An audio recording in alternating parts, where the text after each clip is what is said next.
जन्म शताब्दी पुस्तकमाला डे 2, पुस्तकमाला 59। तब से मिलती हैं सिद्धियां। आइए परम पूज्य गुरुदेव वंदे माँ को हृदय में अनुभव करें। परम पूज्य गुरुदेव वंदे माँ हम सबकी चेतना में इतना घुले हुए हैं, इतना रमे हुए हैं कि अब आवाहन की आवश्यकता नहीं है। अब तो दृष्टि को भीतर की ओर टिकाने की आवश्यकता है।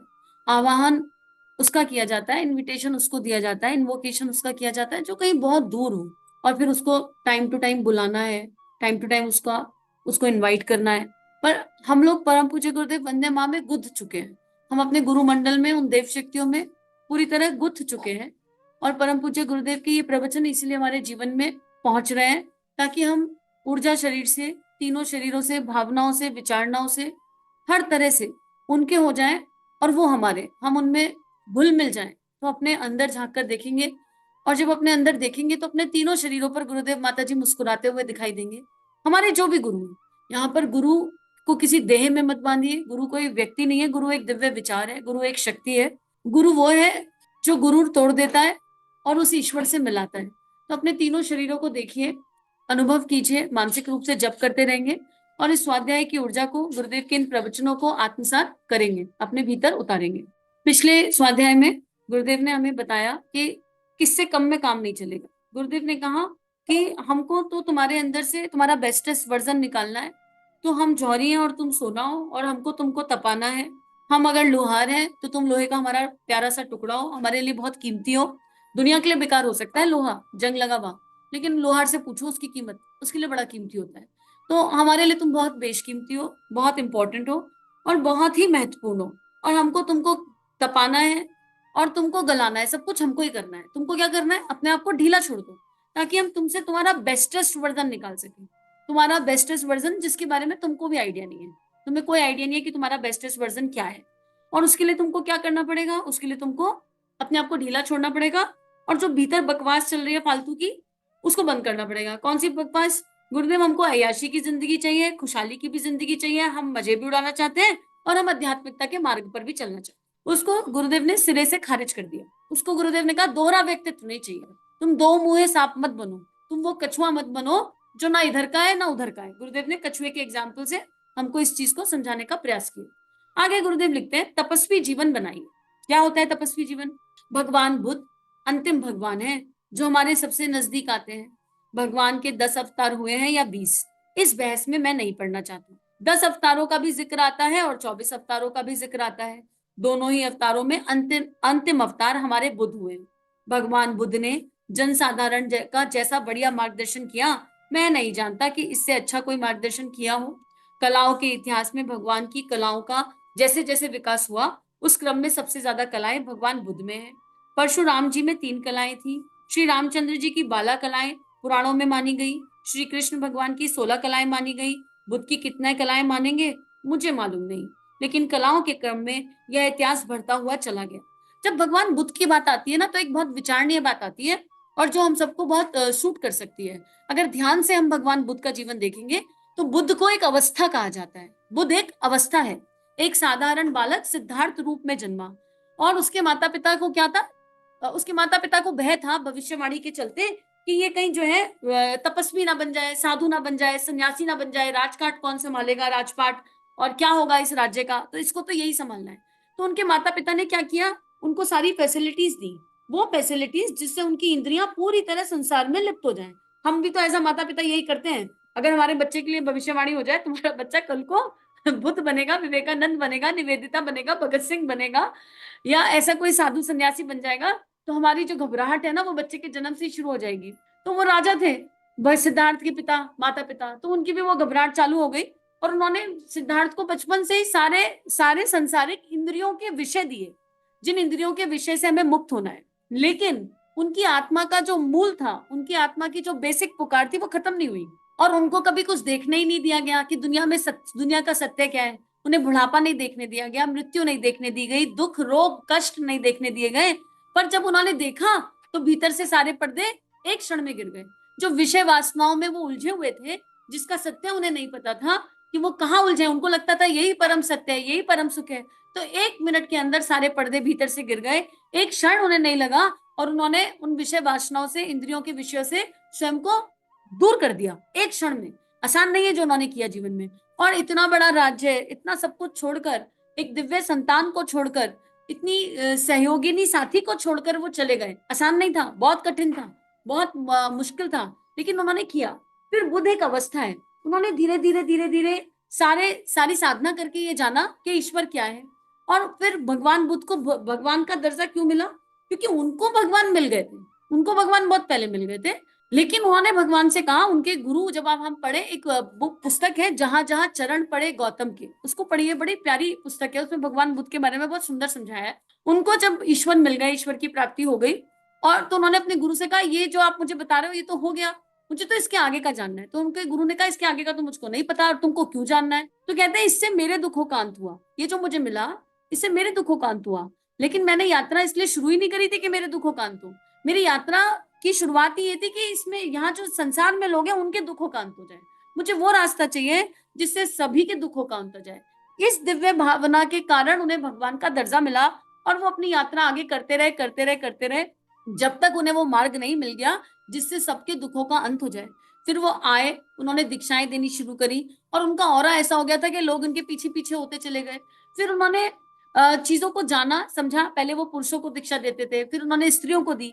तो धीरे धीरे उन्होंने कभी अपनी लर्निंग स्टॉप नहीं करी। भगवान बनने के बाद भी उनका सीखने का क्रम नहीं रुका, इसलिए बुद्ध एक अवस्था है। इसलिए उन्होंने कितनी कलाएं हासिल कर ली, गुरुदेव कह रहे हैं हमको नहीं मालूम कितनी हासिल कर ली, क्योंकि वो अंत तक एक स्टूडेंट भी रहे, अंत तक एक रिसीवर भी रहे उस परमात्मा सत्ता से। हर किसी से जिसने जो कहा उससे वो सीखना है। और उनके भीतर करुणा का सागर कहा जाता है बुद्ध को, उनके भीतर करुणा के सिवा कुछ था ही नहीं, उस करुणा को वो बांटते रहे।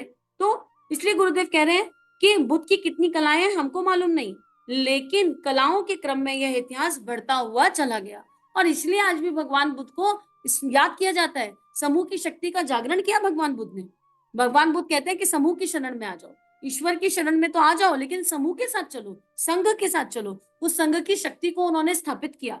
आगे लिखते हैं गुरुदेव, मत्स्य कच्छप से लेकर वामन वाराहों तक कलाओं का यह क्रम पुराणों में बढ़ा हुआ पड़ा है। श्री कृष्ण भगवान को हम 16 कला का मानते हैं, तो भगवान बुद्ध की भी इतनी तो होंगी, 20 कलाएं तो उनकी माननी ही पड़ेंगी। पुराणों में कहीं लिखा जरूर होगा, पर मेरी निगाह में नहीं आया। उनकी जरूर ज्यादा कलाएं रही होंगी। उन्होंने ये बताया था कि आप अपने आप को संपन्न और दूसरे आदमी को समुन्नत बनाने के लिए अगर आदमी को कुछ करना चाहिए तो उसकी गतिविधि क्या होनी चाहिए। इसलिए भगवान बुद्ध के पास एक ही हथियार था, तपस्वियों का हथियार। तपस्वियों का हथियार प्राप्त करके भगवान बुद्ध स्वयं समर्थ बने थे। मित्रों, मैं सोचता हूँ कि दुनिया में सबसे संपन्न आदमियों में भगवान बुद्ध का नाम होना चाहिए। इनसे और कोई मालदार है नहीं, इनसे अधिक मालदार कोई हो ही नहीं सकता। मालदारों में फोर्ड का नाम मैंने सुना, निजाम हैदराबाद का सुना है, और भी बेटा 56 आदमियों के नाम आते हैं। पर मैं जानता हूँ भगवान बुद्ध का नाम केवल आज के जमाने में ही नहीं, पहले भी उनसे अधिक मालदार कोई आदमी नहीं हो सकता। कंबोडिया का अंगर कोटवान भगवान बुद्ध की संपन्नता का स्मरण दिलाता है। यह एक विशाल बुद्ध विहार था बेटे। और मैं क्या बताऊं आपको, सारे संसार में चले जाइए, अरब देशों में मक्का मदीना के पास जो पुराने बौद्ध विहार बने हुए हैं, उनका इतिहास हमने अपनी भारतीय संस्कृति के विश्व को अजस्त्र अनुदान में लिखा हुआ है। मक्का मदीने में जहां हजरत मोहम्मद साहब की मीनार बनाई गई थी, वहां का बौद्ध विहार उससे भी ज्यादा ऊंचा था, ऊपर से दिखाई पड़ता था। अतः हुक्म दिया गया कि इसको तोड़ा जाए, गिराया जाए, और यहाँ के विहार बंद किए जाए। सारे के सारे मुस्लिम देशों में और सारे के सारे अरब देशों में बुद्ध विहार फैले हुए पड़े थे। भगवान बुद्ध की गरिमा और महिमा गुरुदेव बता रहे हैं, और गुरुदेव कह रहे हैं इतनी करुणा थी उनके पास, और कंटिन्यू कंटिन्यू सीखते जा रहे थे भगवान होने के बाद भी। उन्हें ये समझ में आया पूर्णता कहीं नहीं, और बांटते जा रहे हैं, बांटते जा रहे हैं। ऐसा तपस्वी जो आम्रपाली जैसी चेतना को देवी बना दिया जिन्होंने। अगर हम साधारण दृष्टि से आम्रपाली माँ को देखेंगे तो हमें वैसा दिखाई देने लगेगी उनके अंदर, ठीक है। लेकिन भगवान बुद्ध ने उनमें क्या देखा? भगवान बुद्ध ने उनमें कुछ देखा या नहीं देखा? भगवान बुद्ध ने अपने भीतर उस शिष्य को, उस बेटे को जागृत कर लिया। भगवान बुद्ध ने अपने भीतर उस दिव्य अवस्था को जागृत किया कि जिसका प्रकाश माँ आम्रपाली पर बना पड़ा, तो वो माँ आम्रपाली हो गई, वो दैव्य हो गई, वो फॉलोवर हो गई, क्योंकि उसके पहले किसी पुरुष ने उनको उतना सम्मान दिया ही नहीं था। नारी को भोग्या माना था हर किसी ने। लेकिन भगवान बुद्ध के भीतर वो दिव्यता थी, वो श्रेष्ठता थी। भगवान बुद्ध डाकू से मिले तो उस डाकू के अंदर का प्रेम जाग गया, उसकी करुणा जाग गई, क्योंकि भगवान बुद्ध के पास वो करुणा थी कि उनके अंदर का भय खत्म हो गया था। उनको हर इंसान की दिव्यता दिखाई देती थी, दे जाती थी। उनको ये दिखाई दे गया कि ये इंसान, ये डाकू जिसे लोग डाकू कह रहे हैं, ये इतना बल है इसमें, इतनी शक्ति है इसमें, इतना संकल्प है इसमें कि अगर इसको उंगलियों का हार पहनना है और इतनी उंगलियों का पहनना है तो ये पहन रहा है। तो अगर ये संकल्प भगवान के काम में लग जाए तो कितना दिव्य होगा। भगवान बुद्ध के पास एक दृष्टि थी और उस दृष्टि में उनको सबकी दिव्यता दिखाई देती थी। उन्होंने कभी किसी में खोट नहीं देखा। उनकी गुणग्राहक दृष्टि थी, उनके अंदर दोष दृष्टि नहीं थी। उनको कितना सताया उनके चचेरे भाई ने, जब आप उसको पढ़ेंगे तो जानेंगे। लेकिन भगवान बुद्ध अंत समय तक उससे केवल प्रेम करते रहे, प्रेम करते रहे, करुणा की नजरों से उसको देखते रहे, उसके भीतर की दिव्यता को देखते रहे। हर किसी की दिव्यता को देखने की दृष्टि, वो भी प्रेम और करुणा भाव से, वो बुद्ध है। भगवान बुद्ध का ये एक दिव्य गुण, अनंत गुणों में एक ये दिव्य गुण है कि एक होता है कि हमको पहले दोष दिखा, फिर हमने दोष देखकर अपने आप को समझाया कि हमको किसी का दोष नहीं देखना। लेकिन एक वो दृष्टि होती है जो सामने वाले को देखकर उसके गुण को देख ले, वो कितना भी बुरा हो, हम नहीं देख सकते। वो तो भगवान बुद्ध ने एग्जाम्पल सेट कर दिया। तो आज हमको माँ आम्रपाली में माँ दिख रही है, या डाकू उंगली माल में एक दिव्य आत्मा दिख रही है, दिव्य चेतना दिख रही है। लेकिन अगर वो ना एग्जाम्पल सेट करते तो हमको नहीं समझ में आती ये बात। तो दृष्टि अगर भगवान बुद्ध के जीवन से सीखना है तो करुणा, करुणा ऐसी जिसमें सबका हित हो, सबका मंगल हो, और ऐसी दृष्टि जो हर किसी के भीतर की दिव्यता को आर पार देख सके, उसमें वो क्षमता और वो शक्ति हो। इसलिए उनका जीवन तपस्वी जीवन है। कितना दिव्य तप है ये। और मध्यम मार्ग बताया, सब कुछ करने के बाद ये बताया मध्यम मार्ग अपनाओ। अपने आप को इतना मत खींचो कि टूट जाओ, इतना मत खींचो, धीरे धीरे चलो, सहज चलो, स्लोली। कोई जरूरत नहीं है हेलीकॉप्टर पर बैठने की, इस यात्रा पर जाने के लिए कोई जरूरत नहीं है हवाई जहाज लेने की, कोई जरूरत नहीं है बैलगाड़ी रिक्शा गाड़ी लेने के लिए। अरे बाइसिकल पे भी मत चलो, पैदल चलो, पैदल चलो पर सजग चलो, पैदल चलो सजग चलो। नजरें हमेशा नीची रखो, गुरु चरणों में देखो, अपने से 10 कदम आगे तुम्हें दिखाई देगा तुम्हारे गुरु साथ साथ चल रहे हैं। बस सड़क पर कोई गड्ढा है तो उससे बचने का प्रयास करो, गिर भी गए तो घबराओ मत, गुरु साथ चल रहे हैं, उसकी राह को साथ लेकर चल रहे हो। तो कोई जरूरत नहीं है बहुत तेज स्पीड से चलने की। ठीक है ना, विकार है तो है, कोई बात नहीं, अपनी गति से निकल जाएंगे, अपने समय से निकल जाएंगे। हमको क्या करना है, कहना मानना है। किसका कहना मानना है, प्रमाणिक गुरु का कहना मानना है, अभ्यास और प्रयास करना है। हाँ, अभ्यास प्रयास में जरा सी भी कमी नहीं होनी चाहिए। ऐसा नहीं होना चाहिए कि हम कैजुअल हो जाए, अरे हो गए इतने दिन हो गए नहीं जा रहा गुस्सा तो क्या करें, इतने दिन हो गए झूठ बोलने की बुरी आदत नहीं जा रही तो क्या करें, इतने दिन हो गए समय वेस्ट कर रहे हैं तो कर रहे हैं, अब क्या करें। नहीं, क्या करें नहीं, हम करेंगे, हम अभ्यास करेंगे, हम बार बार प्रयास करेंगे। चींटी से सीख सकते हैं, चींटी से सीख सकते हैं। कितनी बारी चढ़ती है, कितनी बारी गिरती है, कितनी बारी चढ़ती है, कितनी बारी गिरती है, किसी को नहीं पता। बचपन से वो कहानियां पढ़ते आ रहे हैं स्कूल की किताबों में। पर दैवीय जीवन एक चींटी का, जब तक मंजिल को पा नहीं लेती तब तक प्रयास करती रहती है। तो ये मानव देह मिला तो प्रयास करने के लिए है ना, और काय के लिए मिला है। और क्या कारण होगा मानव देह का, इतना दिव्य मानव देह मिला है क्यों, भगवत प्राप्ति, भगवान को प्राप्त करने का अभ्यास और प्रयास। और जिसको भगवान मिल गया वो अपने आप ही बुद्ध हो जाएगा। जिसको भगवान मिल गया उसके पास वो सारी अवस्थाएं भगवान श्री कृष्ण के, भगवान श्री राम के सारे गुण अपने आप ट्रांसफर हो जाएंगे। तो हम लोगों की दिव्यता, हम लोगों के ऊपर जो कृपा चल रही है वो ये है कि हमको हमको एक ऐसे व्यक्ति का, ऐसे ऐसे गुरु का सहारा मिला हुआ है जो स्वयं महाकाल है, जो ईश्वर है, और जिनका देखा हुआ रास्ता और वो हमको स्टेप बाय स्टेप बता रहे हैं और चला रहे हैं। तो इस यात्रा को सहज करेंगे, धीरे धीरे करेंगे, पर गिव अप नहीं करेंगे और करते चलेंगे। यही तप है। तप का मतलब यह है गिव अप मत करो, तपस्या करो, गिव अप मत करो, छोड़ो मत, दीनहीन मत बनो। ये सच्चा तप है, जब हम मन से, विचारणाओं से एकदम स्ट्रांग बने रहें और चलते चले जाएं। नहीं, ये देह से हम वो करेंगे जो हमारा गुरु चाहता है। आगे गुरुदेव कह रहे हैं तप क्या है, तप के मूल में क्या है, क्रांति का मूल तप। क्रांति, कौन सी क्रांति, क्रांति वो जो भगत सिंह ने करी, क्रांति वो जो तुलसीदास जी कर गए, क्रांति वो जो परम पूज्य गुरुदेव कर रहे हैं। कह रहे हैं सतयुग आएगा, आएगा, कह रहे हैं हर किसी के भीतर का देवता जागेगा। क्रांति है, ये क्रांति है। हमारे भीतर कौन सी क्रांति ने जन्म लिया, हमको देखना होगा। हम गुरुदेव को पढ़ रहे हैं, उनको जान रहे हैं, उनको सुन रहे हैं, उनको समझ रहे हैं, इतने समय से गायत्री जप रहे हैं। क्रांति हुई भीतर, हुई कि नहीं क्रांति? अगर नहीं हुई तो अपने आप को खो देंगे और खो देंगे। क्रांति क्यों नहीं हो रही? क्रांति हो गई ना जिस दिन, उस दिन नींदें उड़ जाएंगी, नींदें नहीं आएंगी, नींद नहीं आएगी उस दिन। जिस दिन भीतर क्रांति हो गई उस दिन तड़प जाएगा हृदय अंदर। लेकिन वो क्रांति देवत्व की ओर की होनी चाहिए, तब वो तप कहलाएगा। परम पूज्य गुरुदेव लिख रहे हैं भगवान बुद्ध ने अपने समय के प्रवाह को बदलने का प्रयत्न किया था। यह प्रयत्न उन्होंने किस माध्यम से किया? प्रचारकों के द्वारा। उनके पास प्रचारकों की सेना रहती थी। तो क्या यह सेना पंडितों की थी, उपदेशकों की थी? नहीं भाई, तपस्वियों की थी। तपस्वियों की सामर्थ्य असीमित होती है। सामर्थ्य की दृष्टि से एक ही व्यक्ति संपन्न हो सकता है, उसका नाम है तपस्वी। तपस्वी कौन है? जो प्रभा को बदलने की शक्ति रखता हो। परम पूज्य गुरुदेव ने जब से जन्म लिया प्रभा ही तो बदल रहे हैं। पहले माँ छक्को की सेवा करी, प्रभा बदला उस समय का। उसके बाद पिता भागवत के विद्वान पंडित, और वो क्या कह रहे हैं, मैं तो गायत्री पे रिसर्च करूंगा, प्रभा बदला। गायत्री जिसे लेडीज नहीं कर सकती, गायत्री जो केवल ब्राह्मण का अधिकार है, ब्राह्मण ही करेगा, प्रभा बदल दिया, फिर से बदल दिया, गायत्री को जन सुलभ बना दिया, सब करेंगे गायत्री। प्रभा बदलते आए हैं हम, उस गुरु की संतान है जो प्रभा बदल रहे हैं। और वो क्या कह रहे हैं, तुमको कुछ नहीं करना बेटा, तुमको बस उतना करना है जो मैं कर गया, उस रास्ते पर चल लो, उस रास्ते पर चल लो, भयग्रस्त मत हो, तो तुम्हारे भीतर का तपस्वी जागृत हो जाएगा। साहस की यात्रा है, दुस्साहस की यात्रा है, भय नहीं होना चाहिए। तपस्वी के भीतर भय नहीं हो सकता। तपस्वी वही है जिसके भीतर वो प्रभा बदलने की शक्ति है। गुरुदेव ने इन सरल शब्दों में समझा दिया। तो भगवान बुद्ध के पास वो सेना थी, और गुरुदेव कह रहे हैं मेरे पास भी वो सेना है।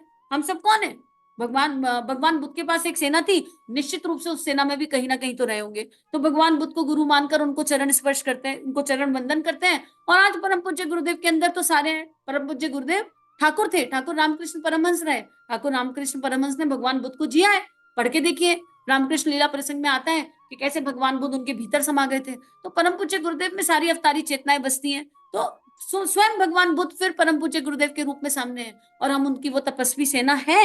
हम वो तपस्वी हैं। क्यों है, इसलिए नहीं कि हम चाहते हैं, इसलिए क्योंकि गुरु कह रहा है, गुरु वाक्य ब्रह्म वाक्य। गुरु कह रहा है कि तुम मेरे बच्चे हो, तुम मेरे तपस्वी हो, और मैं तुम्हारी सामर्थ्य जानता हूँ। तो गुरुदेव कह रहे हैं सामर्थ्य की दृष्टि से एक ही व्यक्ति संपन्न हो सकता है, और उसका नाम तपस्वी है। लेकिन संसार की दृष्टि में वही व्यक्ति बलवान हो सकता है जिसके हाथ में या तो पैसा हो अथवा बंदूक। चीनी नेता माओ कहते थे, क्रांति या ताकत बंदूक की नली से निकलती है। माओ की बात भी ठीक हो सकती है, क्या पता ताकत बंदूक की नली से निकलती होगी। लेकिन जिसको हम आध्यात्मिक ताकत कहते हैं, उस आध्यात्मिक ताकत की शक्ति को यदि आप स्वीकार करते हो, तो मैं ये कहता हूं कि यह ताकत एक ही जगह से निकलती है, और उसका नाम है तपश्चर्या। तपश्चर्या के अलावा यह ताकत कहीं से नहीं निकलती और ना निकल सकती। गुरुजी, और ये भजन और पूजन बेटे, ये तो उसके श्रृंगार हैं। गुरुजी, ये भजन और पूजन बेटे, ये तो तपश्चर्या के श्रृंगार हैं। कितना खूबसूरत गुरुदेव ने लिख दिया। हम भजन पूजन करके जीवन बिताना चाहते हैं और सोचते हैं तपस्वी बन गए। गुरुदेव कह रहे हैं ये बहुत इंपॉर्टेंट है, पर ये श्रृंगार है। तपश्चर्या तो भीतर से होती है, तपश्चर्या तो खुद को गलाने का नाम है। वो गुरुदेव ने पहले स्वाध्याय में इस पुस्तक के पहले पेज पे लिख दिया, गलाई और ढिलाई। जिस तरह बंदूक की तलवार की मूठ तरह तरह की होती है, म्यान तरह तरह की होती है। कोई मखमल की म्यान होती है, कोई मूठ किसी चीज से बनी होती है, कोई सोने की बनी होती है, किसी में हीरे के नग जड़े होते हैं, तरह तरह के श्रृंगार होते हैं, और उनके अनुसार तलवार की कीमत ज्यादा हो जाती है। हम जानते हैं कि किसी जमाने में बादशाहों की तलवारें बहुत अच्छी और कीमती होती थी, ये श्रृंगार के कारण थी। इसी तरह मंत्र आपके श्रृंगार हैं, जप आपके श्रृंगार हैं, पूजा आपके श्रृंगार हैं, शक्ति के स्रोत नहीं। फिर से सुन लेंगे, फिर से पढ़ेंगे। गुरुदेव क्या कह रहे हैं, स्व का अध्ययन है। अगर हम केवल इसमें अटके हुए हैं, केवल यही करके सोच रहे हैं हमारा काम पूरा हो गया, हमको राइट इंटेंशन अभी तक नहीं मिली, तो जागृति शंख है ये। मंत्र आपके श्रृंगार है, जप आपके श्रृंगार है, पूजा आपके श्रृंगार है, शक्ति के स्रोत नहीं। अगर ये शक्ति के स्रोत रहे होते तो पंडितों के पास अब तक कब की ताकत आ गई होती। पंडित तो सारे देवी देवताओं का पाठ करना जानते हैं, आप नहीं जानते। आपको देवी का, चंडी का पाठ करना नहीं आता, परंतु पंडित जी को आता है। पंडित जी श्लोक बोलना ठीक से जानते हैं, आपको नहीं आता। अगर इसके साथ तब भी जुड़ा होता, अब तक पंडित अमीर हो गए होते, करोड़पति हो गए होते, दुनिया के मालिक हो गए होते, अगर इनके कर्म कांडों में ताकत रही होती। विचारणीय है ये, बहुत विचारणीय है। गुरुदेव यहाँ पर ना जप को मना कर रहे, ना पूजा को मना कर रहे, ना भजन को मना कर रहे हैं, ना कीर्तन को मना कर रहे हैं, पर गुरुदेव कह रहे हैं ये शक्ति का स्रोत नहीं है। शक्ति का स्रोत है वो भावना, शक्ति का स्रोत है वो भावना भीतर की। जिस भावना के साथ हम जप करने बैठे हैं, हम क्यों कर रहे हैं, हमको पूछना पड़ेगा अपने आप से, हमको पूछना पड़ेगा। भारत माता याद आती है, सिपाही याद आते हैं, अखंड भारत याद आता है। भगवान श्री कृष्ण ने क्या क्या किया अखंड भारत की स्थापना के लिए, भगवान श्री राम ने क्या क्या किया राम राज्य की स्थापना के लिए, परम पूज्य गुरुदेव युग निर्माण के लिए क्या क्या कर रहे हैं। कोई ऐसी बात याद आती है? नहीं नहीं साहब, हमको तो जब करते हुए याद आता है बेटे की नौकरी, हमको तो जब करते हुए याद आता है बहू को बच्चा नहीं हो रहा, हमको तो जब करते हुए याद आता है अरे हमारे पास एक गाड़ी कम पड़ गई, दिक्कत हो रही है बहुत, हमको तो जब करते हुए याद आता है गर्मी बहुत हो रही है, 4 एसी होंगे, 4 एसी के बिना काम नहीं होगा, हमको तो जब करते हुए याद आता है मोबाइल के बड़े सारे वर्जन आ गए, हमारे पास तो पुराना वर्जन है। अरे धिक्कार है ऐसे तब पर, क्या करेंगे ऐसे तब का, क्या फायदा ऐसे तब का। ये गुरुदेव जगा रहे हैं इंटेंशन, जब 5 मिनट का किया कि 50 मिनट का किया वो मैटर नहीं करेगा। जब भावना से, किस भावना से किया, श्रृंगार किस भावना से हुआ आत्मा का, वो मैटर करेगा। क्योंकि जप तप भजन पूजन आत्मा का श्रृंगार है।